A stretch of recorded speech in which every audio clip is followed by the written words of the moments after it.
Hello and welcome back to another episode of SuperCoach Insider. My name is Ben. And I am Chris. And our lighting team is away today. Yes, but look, we're getting it done because not only do we want to, but Stonesy said get it done. That's true. And I think that's the most important thing. So we didn't think this was going to happen for weeks. Yeah, you guys are lucky. But my theory is, I got sent home from Heyman today. My theory is Stonesy slipped a little bit of Mickey in the guy I was working with cereal.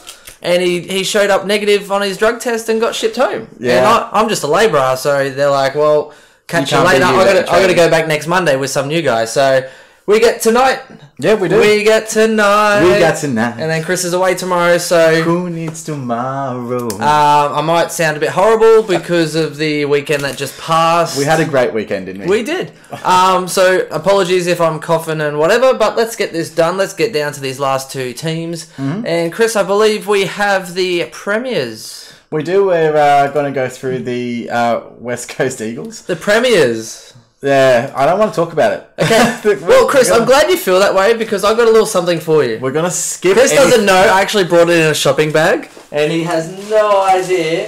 No. So while my family was travelling around the Perth, Western Australian states, I have in front of me you didn't. The epic, the West Coast Eagles. Mate, there's so much in it. Look at this premiership side. That's.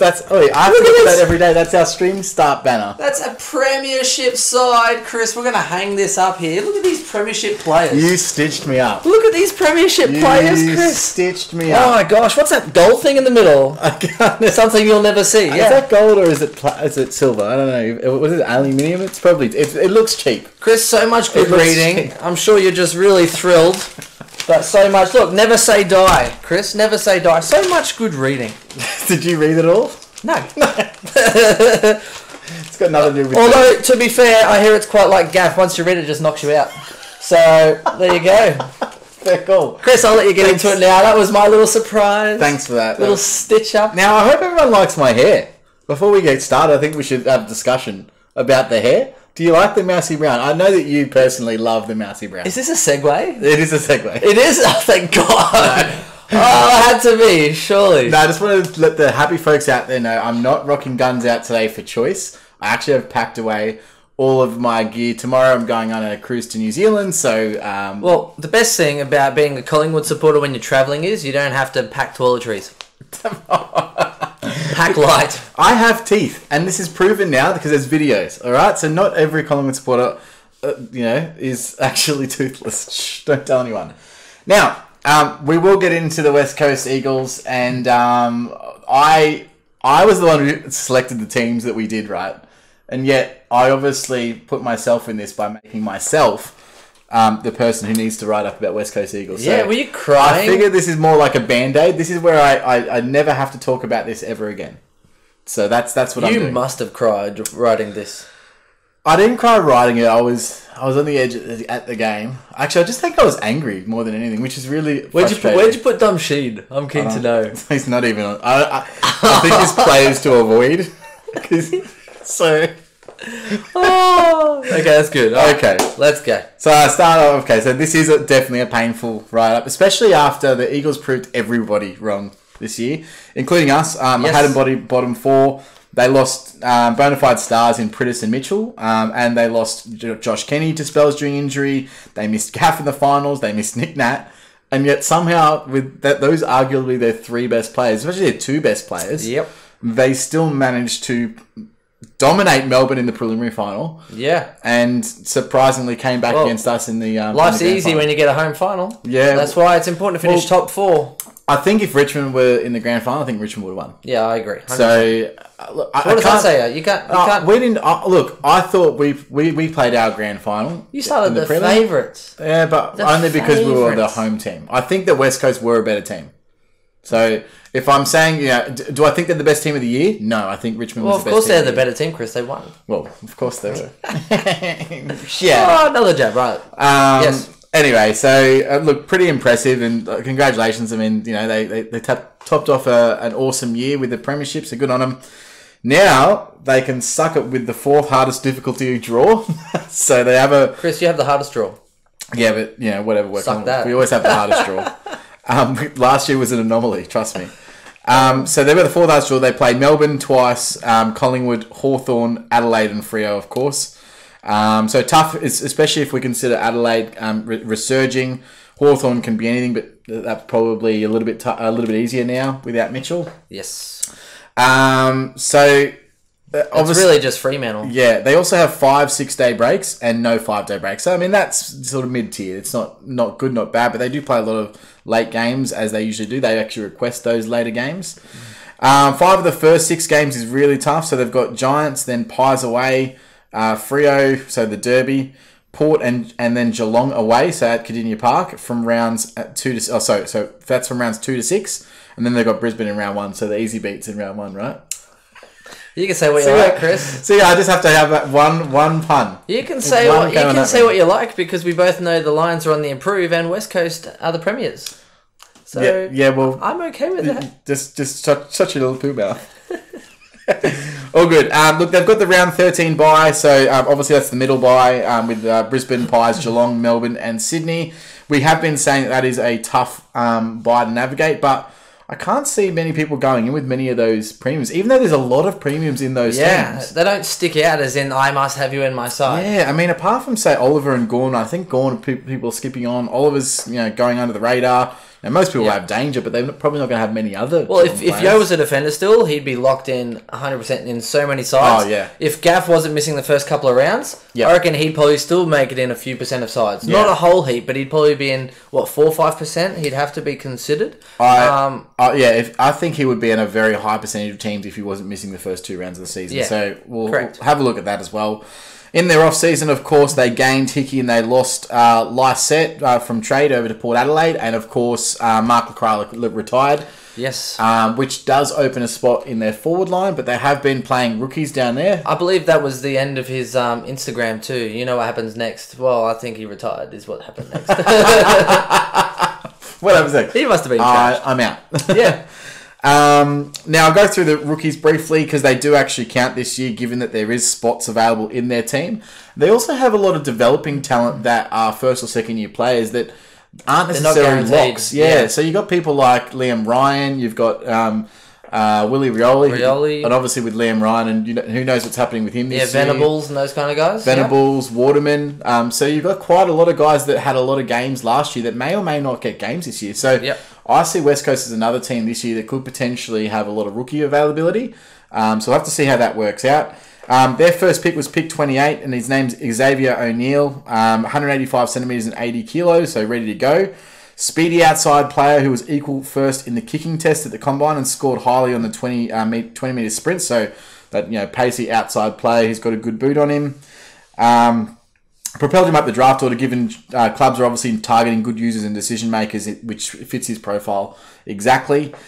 He's adept on his opposite foot, but could work on getting the ball more and work on his inside game. He did average, though, however, 19.5 disposals, including 11 kicks, with 37% of his disposals contested, 3.8 marks, 3.8 tackles for the Oakley Chargers in the TAC Cup.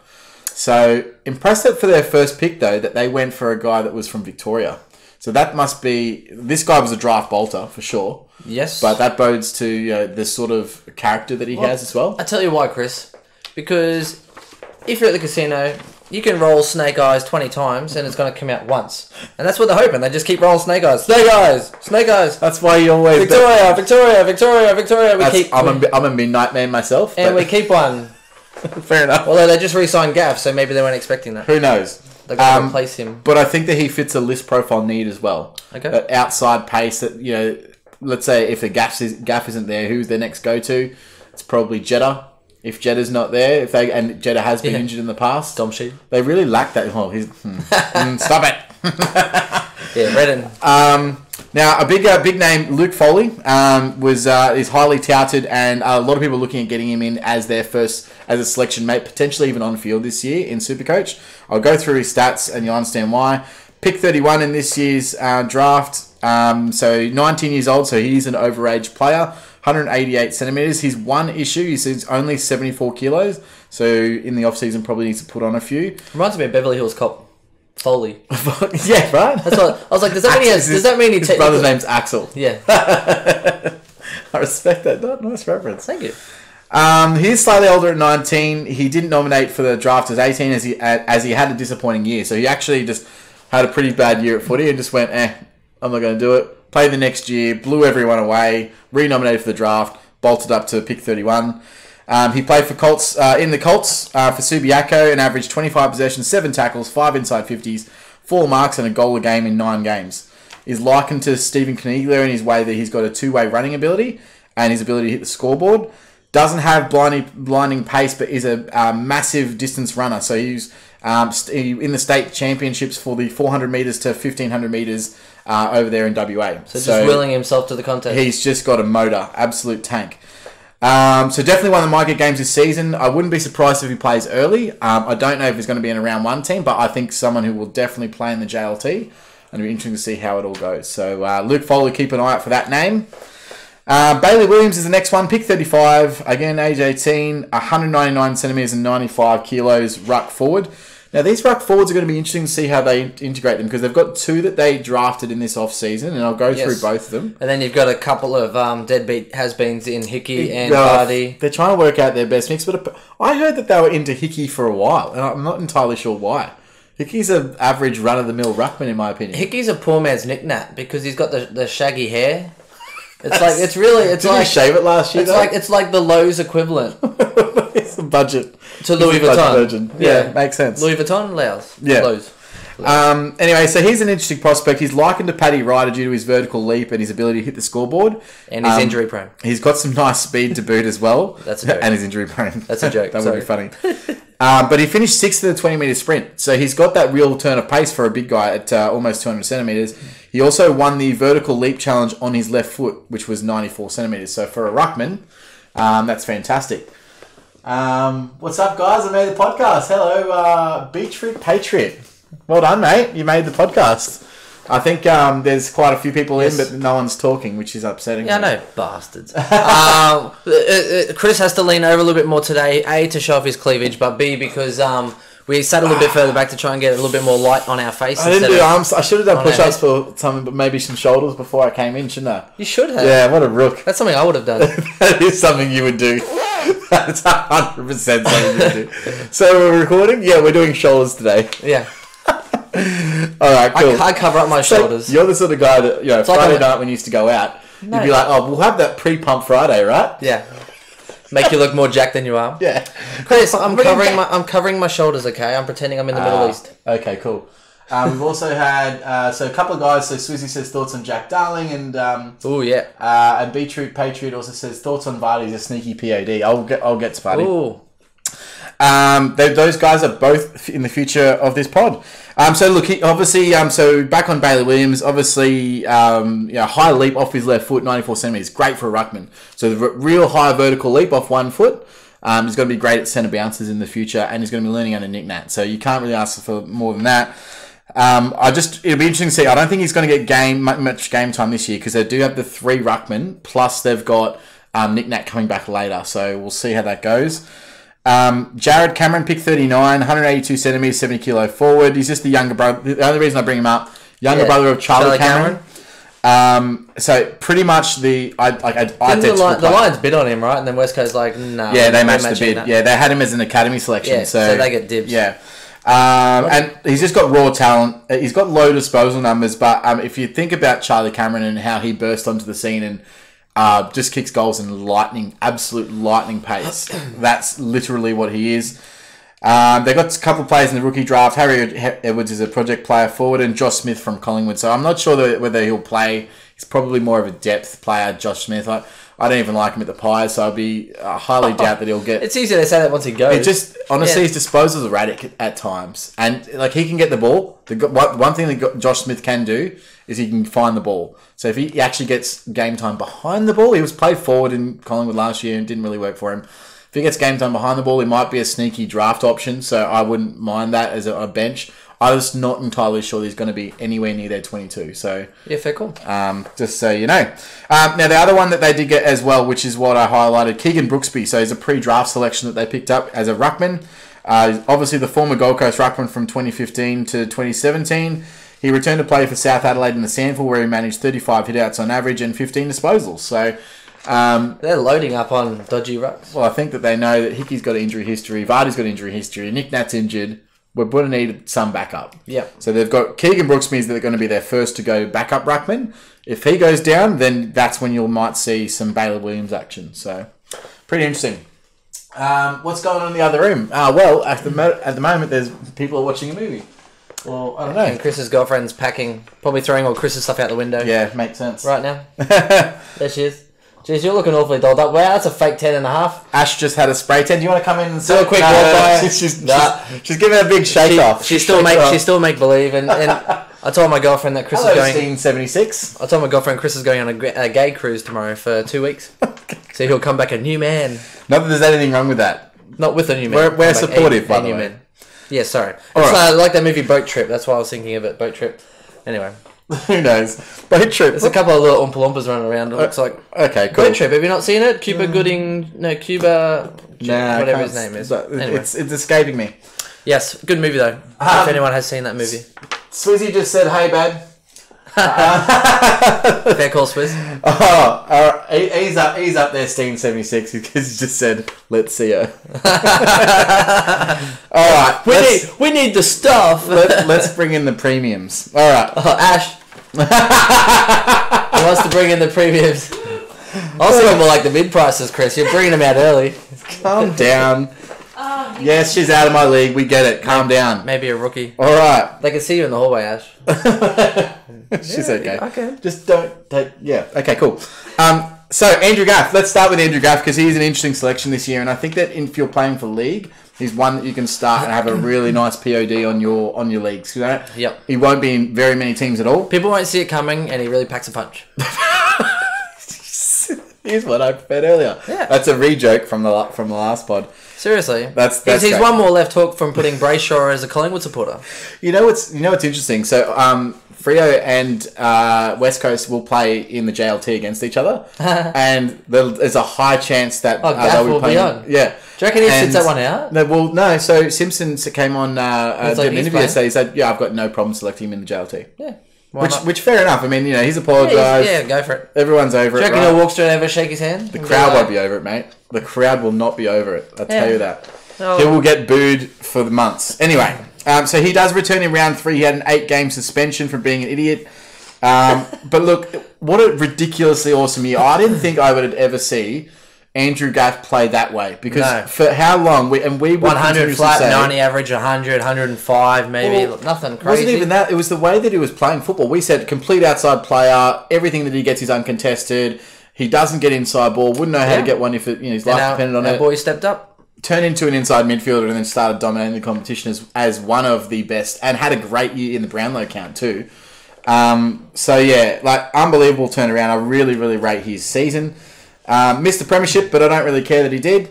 Can't pick him in standard, really. I think that you'd be wasting a spot in standard, but you definitely could. Not unless you start with a premier like Fife that gets injured, and then you want to kind of risk it up with someone that comes in later. He's interesting, though. Where does he fall in draft? Because he's a good mid, but you missed 2 games. Nah, you'd be like mid-5. What would he average? Like, not even 108? Yeah, exactly. So it's like your mid-5, so it's like 5th, 6th round. 5th round. No way. 5th round. 108. Yeah, 5th round. No. Oh, 5th round you might. Yeah. Because round. You've got to. Yeah. So it's like pick 41. I was going to say M5. No way. Yeah, 5th round. Yeah, I can see that. Yeah, but I mean, people have got to pick him early and then they'll take a loss. You go early. That's okay. I don't know. I'm thinking about it. You go early. Beetroot, Gaff is out for 3 weeks. I don't think so. It's 2 weeks. He comes back in 3. So he'll play round 3. But yeah, I worked it all out. So yeah, he will miss the first 2 weeks and then he's back in week 3. I thought it was 2 as well. Yeah. But...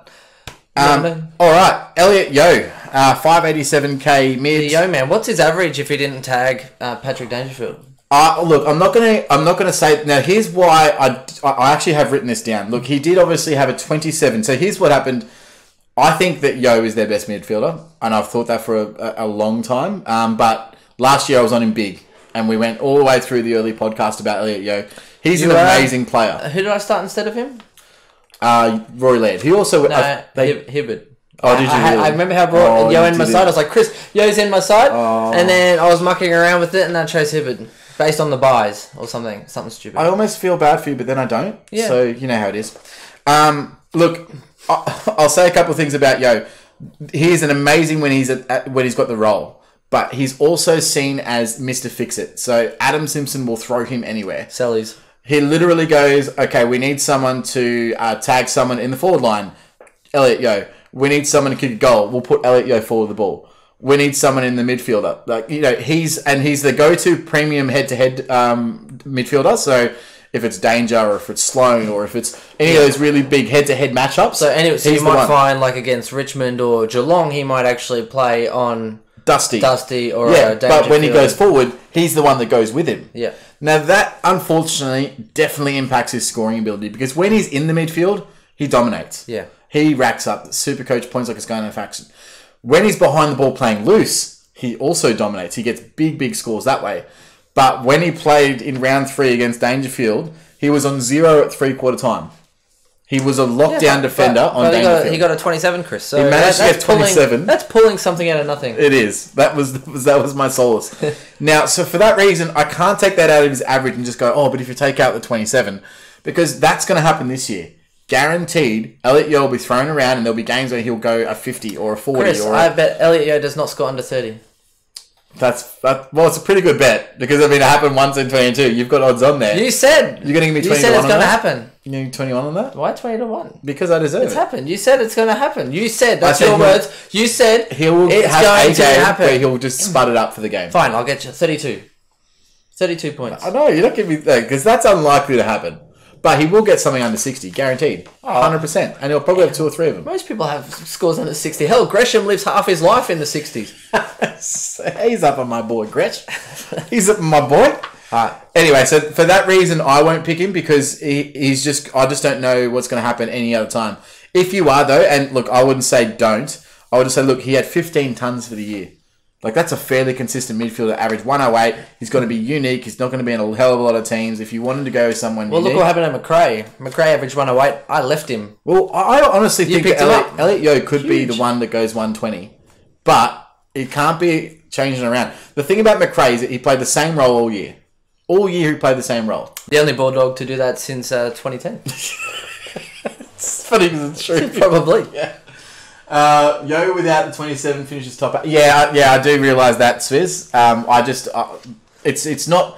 It's not because he Chris, didn't... we can bend the facts however we like. Yeah. That's part of speculation. I mean, it's not like he got injured. Yeah. He just played the whole game, was a dud. If Charlie Dixon doesn't get injured 3 times in a season, he probably averaged 85. But, you know, we can live in these rumours. It's fine. If Charlie Kerner didn't have a 12 in his last game... then maybe you would not I would have saved myself $50. But, you know, beggars can't be choosers. It happens. In 5% of teams, yo.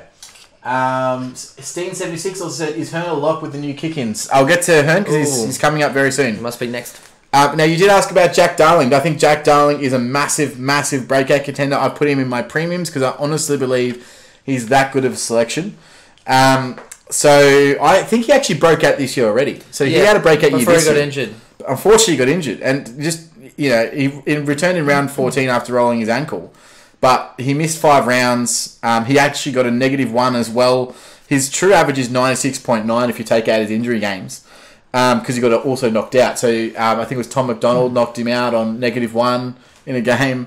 Here's the thing, though. Here's the really cool thing. It's all about Josh Kennedy. So he only averaged 85.2 without Josh Kennedy in the team. That's not including the game he was knocked out in. 106 with him in the team. So if Josh Kennedy is fit and healthy, and I think he is at the moment, Jack Darling is a massive breakout contender. And he loves big games after half time too. Yeah, he does.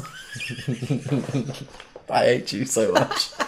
He turned it around. Yeah, I know he did. I was there. I saw it. It was right in front of me. He's the halftime specialist. I was right in front of me. Halftime specialist. Anyway, so Jack Darling for a draft. Smokey, where are you picking him up? Because I reckon he could go close to 100 this year. Yeah, you wouldn't be upset if he was your F1 or 2. No. If you got him as your F2, I think he's sitting there. Super value. I think if I wasn't choosing at the moment Wingard, he'd be my F3 currently in standard. Yeah. I think he's got value. I think you can run him there. I'm not sold either way. Like, I'd be happy with him, but then I'd also be happy to let someone else take him. Do you know what I mean? There also is that premiership hangover curse as well. where you find that the averages go down by an average. I think it's like 8 or 9 points per game across the entire team. Yep. The year after a premiership. So that look, Chris hasn't been hungover in 9 years. Sunday. Oh.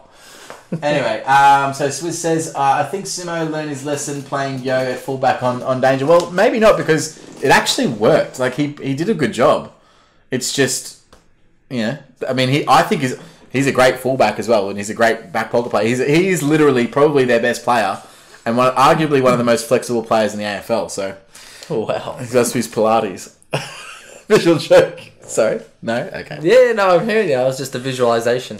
Do you remember how much Jack Redden screwed me over this year? Yeah, you got rid of him. I picked him up and he started going on a 100 streak. It was great. No, I traded him off. Way better than that. Jack Redden, I tell you what, he's the most frustrating footballer of all time. Redden had a ridiculous back end of the year. He averaged 116.36 over the last 11 games, including the finals. I had it. Unfortunately, his first 5 rounds were an absolute nightmare. He averaged 56 in the first 5 rounds. When do you think I traded him? The 6th round? Oh, of course. Yes. What do you think I do? Of course I traded him. Of course, you traded him. And I actually dropped him to the waiver. No. You picked him up off the waiver. Yeah, no one even wanted him, and I think he had one half good score, or I just put him on my bench and then he had a good score, and then I just kept him there, a couple good scores. I'm like, maybe he can go on field now. I picked him up at our draft. That's great. Like after you picked him up and then I picked up Sheed. Yeah, I picked him up ahead of Sheed. Definitely Sheed. Redden was good in the end. Key to Kalgoorlie, what an idiot. I know, Sheed. The key. He's got the key. Yes. Anyway, Jack Root, he really screwed me over. 100% screwed me over, because I picked him up as a breakout player, close to averaging 100. He ended up still averaging 95 for the year. Well, he is from Brisbane. I mean, we like to put the expectation out and not follow through. Good old Jack Redden. Now, I'll go through Jerry McGovern. Of course, 483k defender. He averaged 89. I think that's from Dave Swizz. Did he message you? Pink socks. It's actually going to be on stream. He's got to laugh. Yeah, we get it. Thanks very much. Yeah. Thanks for being involved, babe. That's really nice. Thanks for Swizzy messaging Chris's girl behind his back, by the way. For those listening to our podcast and not actually watching what just happened, my partner just threw a pair of socks at me because one of our followers told her to do so. Thanks very much. That's so Cheers. Awkward. Anyway, loyal base we have. Yes. Suze just laughed. Carlito says, were people a bit quick to burn at the start of the season? Had the nightmare? Yeah. Yeah, I agree. So the question was, people were too quick to call him a burn man. I was on him the whole preseason and the entire season from day one. I brought him in pretty quick because he dropped with that 27. Yeah, I thought this might be the cheapest. Well, we had a little bit of a debate about it, but by the time the season started, you were like, "How can I get him in my team?" Yeah. So pretty much. I think that people who love SuperCoach or follow football, knew he was. And good. he repaid them back though. Yeah, even with that low score, he still paid them back threefold. Yeah, based on what you were hoping. 100%. Yep. Anyway, Jeremy McGovern. So I think he averaged 89. He's averaged a 90 average for 3 years. I don't think he just had rib surgery. Yeah, it wasn't the ribs weren't settling down from the grand final. It's probably he had the rib surgery. He had the rib injury before the grand final. No, different one. Really? He had an injury and then he got broken ribs in the final and they were letting it settle. But apparently he just kept lifting the trophy too many times. So now it's not settled. Now he has to have surgery. That's not very nice. Wham! That's not very nice at all. Get it on the trophy. You've been waiting for this podcast, haven't you? No, that was just... Yeah, I had this whole podcast. Yeah, love it. Cool. For sure. Shannon Hearn. Now we're getting into Shannon Hearn. Thank you very much for... You mean this guy? Shannon Hearn? You mean this guy? Holding up the trophy? You know what? I can't wait. Shannon Hearn. To the in 15 years' time, when Brisbane finally make another grand final, I'll be just rubbing it in your face so many times. It's gonna be Shannon Hearn. Yes, I am interested to hear about Shannon Hearn, the Premiership captain. Yes, go on. Anyway, so yeah, I think Jeremy McGovern, if you're looking at him, he's really a draft option, but he's not a standard option. I don't think he's ever going to average over 90, and whether or not he plays round 1 with his recovery, they said he's going to be... McGovern, yeah. I did read, though, that he was probably going to play JLT, so it's not going to... No, I think he'll be okay. Now, Shannon Hearn had his best season ever with a 96 average, set to increase with, obviously, the new kick-in rules. So, how the new kick-in rules affect is if you step outside of this square and play on, and you've got more room to do so, you don't have to kick it to yourself, it's considered disposal.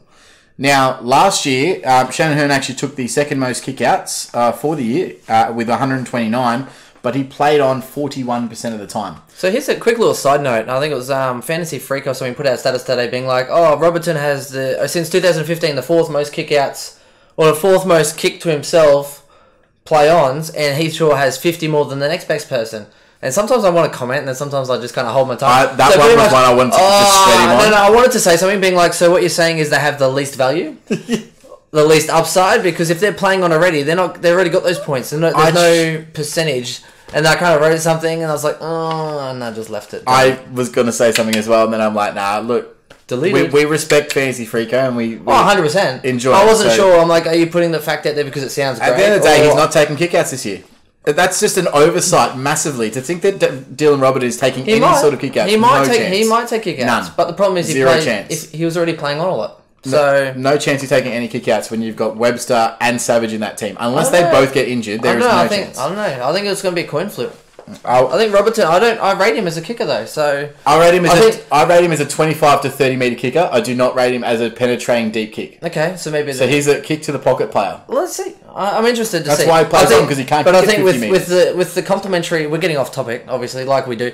I think he'll be forced to play tall, so I think it will affect his scoring. But he might actually still get some kickouts. But even then, he chips to himself a lot. So I don't see there's that much. It all depends on. Well, first of all, when are they getting rid of Nathan Brown? That guy's about. Oh, is he still playing? Yeah, right. Exactly right. Like, how is he? I can't believe he's best 22 still. Yep. Like, Collingwood got rid of him for a reason. Just give it up. Anyway, all good. So Shannon Hurd, so he does play on 41% of the time, so that means he's not going to have as big of an uptick on his year. He's also 32, so that could impact, but who knows? Yeah, look at Simpson. I see him as someone that even if he was to increase his value, and I worked out that from 96, based on last year's kick-in, so if we included last year's kick-ins and an average of 2 points per kick-in, making it that every single kick-in was taken outside the box, he goes up to about 102 average as a defender. Ooh. Decent. Great. Again, draft relevant. Yes. But if you're picking him as your D1 or D2 or D3, there's others that are better. A lot better. Lloyd. A lot better. Like, if you're considering last year's stats, Lloyd is 20 points per game better. Yeah, jacked. Sicily's 12 points per game better. Cade Simpson's 10 points per game better. So, I don't think that, Hearn is someone that you're like, oh, he's the one that you should have in your team. I think he's the one that you get in draft. I think maybe an upgrade. He's probably going to be top 6 this year. I think he's great. He just, if you don't have him, I don't think he's going to hurt you. That was bad. Sorry, erase yourself. I cringed though. The minute it came off the tongue. I shouldn't say that because there's sensitive people out there. Erase yourself was really mean. So I'm sorry. Is it? Well, apparently maybe. Right. Never heard it. Key backs of the 6v6 rule, not liking it, about Jeremy McGovern, Fancy Freako, Laughing Faces, Brown. That was meant in jest. Yeah, I do see JJK in lots of teams. He's a value player this year. I wouldn't be touching him in terms of value. Talk to the mic. Sorry. I wouldn't be touching Josh Kennedy for standard at all. Rookie. He had a really bad year, but he's just injured all the time. I don't see him as a standard selection in the slide. He's not going to play 22 games again. He's off the park more than he's on nowadays. And he's 32 years old. Mid prices. Josh Kennedy. Never really got off the ground. Thankfully for the Eagles, he managed to be useful in the final. The reason why people are selecting him is he only averaged 73 and he's 397 Ks. He's cheap. Yes. He's probably one of the only value forwards. Outside of him and, say, Toby Green, both who had injured years. Yeah, but is it the changing of the guard, though? Is it more Darling's time? I think it's Darling to shine, and I think that there's a big role switch there. Yeah. So the entries inside 50 are going more to Darling. I think now Kennedy's starting to play the role. Exactly right. Or the lead-up target, because I noticed that. He's so 100%. He's starting to hit the logos more and then turning around and Darling's contested marking last year showed that he's got a lot more to offer at West Coast. Yep. Now, they relied on JJK for that for a large part of his career. So they're now switching that over, and it's helping them win games. So I wouldn't be going JJK because I don't think he's going to be like a 90-plus averaging forward. You might even if he scrapes in a 90, he's still not going to be top tier. So now the next one is also mid-price. I'll just chuck him here. Yeah, I know. Shuey? Has to be. No, I love Shuey. No, I love Shuey as well, except for when you don't tag him on grand final day and he hits a 168 against you. He played the best. Oh, is that why you arguably played the best grand final I've seen? I think from he had the most. Player. He had the most ranking points since they've in a grand final. Yeah, since they've implemented it, off charts. Well, you probably missed it because you're crying on the game day, on the TV. For those uneducated or educated, whoever you are, in the qualifying final, when Collingwood played West Coast in the first final, they tagged Shuey, took him out of the game, still lost the game. I respect this from Nathan Buckley. Nathan Buckley goes back and says, all right, well, we're not going to tag Shuey. We didn't win the game because of it. Yo killed us. Let's tag Yo. So in the grand final, they tagged Yo instead of Shuey. Yo had less of an impact, still kicked his goals though. And that's, you live and die by your decisions, right? Yeah. But he had one of the most impactful grand finals we've ever seen. However, he only averaged 90 for the year. I don't care about the 168. It doesn't count at all. And injured. He gets injured all the time. He is not a selection in standard. He might be a selection in draft. I'm big on. He can easily hit you a 105 average. But we've both had him before in draft. He's the sort of guy that if you get over your 100, you're happy. But you're not expecting a 130, 140 or 120. No, he'll pop up some, but I reckon he definitely can hit you a 105 average. Yeah, pretty much, yeah. I reckon he could out-average Gaff this year. Now, we'll touch on Nathan Vardy. I don't see him as someone... No, I see him that they want him more as a forward option. They got Hickey into play. Hickey will play guaranteed as the ruck. I don't see it... Hickey for draft, not too bad. He's averaged 88 previously for the Saints. A lot of people are looking at him as a potential person in R2. And I don't like the pick just because we've seen Hickey. No. We've seen him at his best. It's not that great. Would I be willing to risk it on a fact that he might play a full season? And here's why I don't like Hickey, right? Because it sounds all good in theory, but when push comes to shove, you're going to get all hot under the colour, and that Hickey's going to be a chip. I was like, he's going to make a Hickey joke for sure. Wait for it. Oh, there it is. Yep. And the worst part about Hickey is you're really going to hate yourself if the Hickey sucks. And it's there for weeks. Yeah. It doesn't go away. I know, you can't just trade him out of your side, Chris. You're stuck with that Hickey. That's true. Yeah. Now, what's the worst call? Not taking Shuey or the non-obstruction call in the NFL? Oh, NFL playoffs. Not tagging Shuey. NFL playoffs. Nah, it would have to be... It was the Patriots versus... Who was it? No, it wasn't that one. It was the other one. Saints, wasn't it? I missed it. I watched the Patriots game. I didn't watch the other one. Unfortunately, there was that's another story. But dubious. There was this massive pass interference, like huge. Everyone could see it except for the refs. Right in front of me? It was right in front of them. And it's contentious because obviously if that call if that call was made, they could have won and gone to the Super Bowl. I'll be celebrating the Super Bowl on a ship in the middle of the Pacific Ocean. Look forward to it. I'll be watching it. That's all I have to say. I have nothing else to say about West Coast because I don't think I can talk about them anymore. And you know what though? I reckon I watched as many West Coast games last year as I did Collingwood games because I think they're all Sunday afternoon, yeah, and a lot of them were like 4:00 Sunday arvo. Where am I? I'm sitting at home watching footy. I don't think the sheet got enough airtime. Dom sheet. No, I don't want to bring it up. Value. Got value. If you want to talk about draft value, bench option as value for sure, 100%. You should also talk about Willie Rioli and his block techniques. Maybe that gets looked at in the off season. I doubt it does. Maybe by you. Anyway, look, thank you very much. This has been fun, particularly for me, less so for him. Yeah. And enjoy. Next, we'll have the Western Bulldogs where we finish up our team analysis. It'll roll straight on in, guys. So people on stream, we'll see you soon. See you soon. Thank you. Bye.